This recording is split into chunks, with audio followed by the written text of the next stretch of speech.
Zcash just pumped over 200% while most alts stayed flat. Arthur Hayes made a $10,000 price prediction. Institutions are quietly rotating capital. But here's what nobody's explaining. This isn't another pump. It's a privacy reset.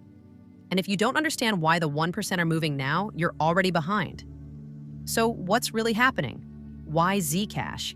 And why does 2025 change everything? Let's dive in. Bitcoin is called anonymous, but that's not true. Bitcoin is pseudonymous, which means every single transaction is permanently visible on a public ledger. For retail holders, this feels harmless. For institutions, it's a nightmare. Imagine you're a Fortune 500 company using Bitcoin to pay suppliers overseas. Every competitor can now see your cash flow, your vendor relationships, your timing, and your exposure. That's not privacy. That's surveillance with extra steps. For billionaires, public blockchains are even worse. Every transaction leaks payroll data, investment timing, treasury movements, strategic partnerships. The transparency that makes Bitcoin trustless also makes it unusable for anyone who values discretion. This is why privacy coins exist. But Monero, the most private blockchain, is also the most toxic to regulators. It's private by default, which means it can't distinguish between a hedge fund protecting trade secrets and a criminal hiding ransom payments. That's why Monero keeps getting delisted. Zcash is different. Zcash offers optional privacy with selective disclosure. An institution can keep a transaction private from the public but provide a viewing key to auditors or the IRS privacy with a regulatory backdoor. That's the entire game. This is the privacy reset of 2025. And it's happening because the rules just changed. The Clarity Act and the regulatory green light. In 2025, the Digital Asset Market Clarity Act redefined how privacy coins are classified. For years, privacy coins were treated as a regulatory gray zone. But the Clarity Act created a distinction. Privacy coins that allow selective disclosure are now considered compliant. Privacy coins that don't, like Monero, remain in the penalty box.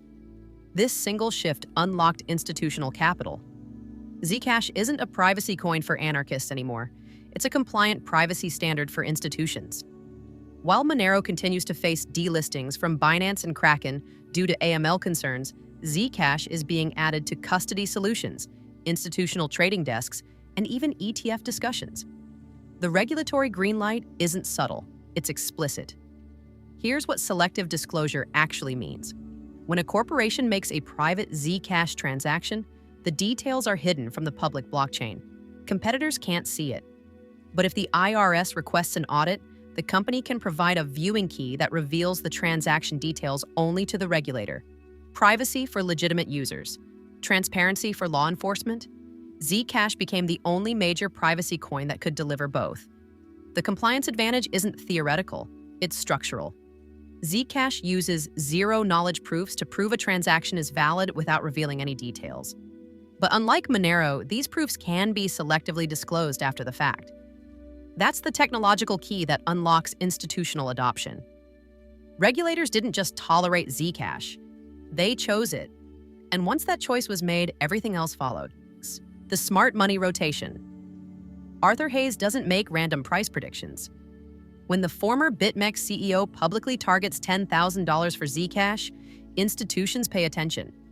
His endorsement signals that smart money is already positioned. Naval Ravikant has also championed Zcash publicly. These aren't influencers shilling a meme coin. These are billion-dollar operators who understand regulatory arbitrage and institutional flows. The logic is simple. If Bitcoin is digital gold, Zcash is digital gold with a cloaking device. Same 21 million coin supply model. Same proof-of-work security. Same scarcity narrative. But with one critical upgrade: the ability to transact privately when needed. For high-net-worth individuals and institutions, that upgrade is worth a premium. But endorsements alone don't move billions. What moves billions is infrastructure. The Grayscale Zcash Trust has seen a massive surge in assets under management in 2025. This allows institutional investors to gain ZEC exposure through a regulated brokerage account without ever touching a crypto wallet or a private key. This rotation isn't just from cash into Zcash, It's from Bitcoin into Zcash. For treasury managers who already hold BTC, Zcash offers the same scarcity story with better operational privacy. That's not speculation. That's portfolio optimization. The smart money rotation doesn't happen on Twitter. It happens in boardrooms and risk committee calls. By the time retail notices the price movement, the rotation is already complete. Technical upgrades, Halo 2, and mobile privacy. The privacy supercycle isn't just regulatory, it's technical. Zcash has undergone upgrades that removed its biggest vulnerabilities. The most important is Halo 2, which removed the trusted setup entirely. For years, Zcash relied on a cryptographic ceremony that theoretically introduced a backdoor risk. Halo 2 eliminated this. No trusted setup, no backdoor risk. The privacy model is now trustless. This wasn't just a technical fix, it was a psychological shift. Institutional risk committees that flagged Zcash for the trusted setup concern can no longer use that argument. And objections are what slow institutional capital. Once they're gone, the floodgates open. But Halo 2 did more than remove risk. It enabled mobile privacy. Before this upgrade, sending a private Zcash transaction required significant computational power. Halo 2 reduced the load so dramatically that private transactions can now be sent from a smartphone in seconds. Privacy that requires technical knowledge doesn't scale. Privacy that works on a phone does. The launch of the Zcash wallet in 2025 capitalized on this perfectly. Zcash introduced easy cross-chain private swaps, making Zcash the privacy hub for the entire ecosystem. A user can now swap Bitcoin for Zcash privately, hold ZEC in a shielded address, and later swap back. All from a smartphone, all without leaving a public trail. This isn't just convenient, it's a new financial primitive. The 2025 halving and scarcity dynamics?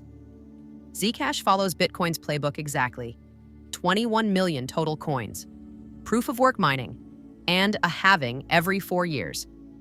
In November 2025, Zcash underwent its halving, cutting new coin production from roughly 3,125 ZC per day to approximately 1,562 ZC per day. That's a 50% reduction in new supply. When demand increases and supply gets cut in half, the price has to adjust. But the halving alone doesn't explain the 200% pump. What explains it is the combination of halving, institutional demand, and regulatory clarity all arriving at the same time. The halving reduced supply. The Clarity Act unlocked demand. The technical upgrades made access simple. This is what a supercycle looks like. Multiple catalysts converging in the same narrow window. Bitcoin's scarcity narrative is well understood and priced in. But Zcash has the same scarcity model with a fraction of Bitcoin's market cap and a unique value proposition Bitcoin can't replicate: privacy. For institutions that want exposure to a scarce proof-of-work asset but need operational privacy, Zcash is the only option that's both compliant and technically sound. The halving also forces miner capitulation. Miners who were breaking even at pre-halving prices are now underwater unless the price doubles. This removes weak hands from the supply side. Once miners adapt, the remaining supply becomes even more scarce. The 2025 halving was a signal that Zcash's inflation rate is now lower than Bitcoin's was at the same stage. What this means and what it doesn't. So is Zcash the next 100x? Here's the truth. The setup is real, but the outcome isn't guaranteed. The regulatory clarity exists. The technical upgrades delivered. The scarcity model works. The institutional interest is verifiable. But none of that means Zcash will hit $10,000 or that the supercycle will continue indefinitely. What it does mean is that Zcash is no longer a speculative privacy experiment. It's a compliant, scalable, institutionally accessible privacy standard. The 1% aren't moving to Zcash because they think it's cool. They're moving because it solves a problem Bitcoin and Ethereum can't: private, auditable, compliant transactions at scale. But let's be clear about the risks. Regulatory clarity can disappear as quickly as it arrived. If the Clarity Act is amended, Zcash's compliance advantage vanishes overnight. If Monero somehow achieves regulatory acceptance, Zcash loses its positioning. If a new privacy protocol emerges with better tech, capital will rotate again. There's also the adoption risk. Privacy features are only valuable if people use them. As of now, the majority of Zcash transactions are still transparent, not shielded. If institutions don't actually adopt private transactions at scale, the entire thesis weakens. Usage matters more than infrastructure. The real test is whether corporations and institutional treasuries integrate Zcash into operations over the next 12 months. The price action is seductive. A 200% pump feels like validation. But price doesn't prove adoption. It proves speculation. For long-term holders, the lesson isn't to blindly chase privacy coins. It's to understand why institutional capital moves and what changes the game. The 1% don't buy hype. They buy infrastructure, compliance, and moats. The privacy reset of 2025 is real. But resets don't guarantee outcomes. They create opportunities. And opportunities only pay off for those who understand the difference between a narrative and a thesis. Zcash has the thesis. Whether it executes on it is the only question that matters now. If you want to explore the world of crypto, don't chase miracles. Educate yourself. Because in this world, a simple click can change a life, but only knowledge can protect your future.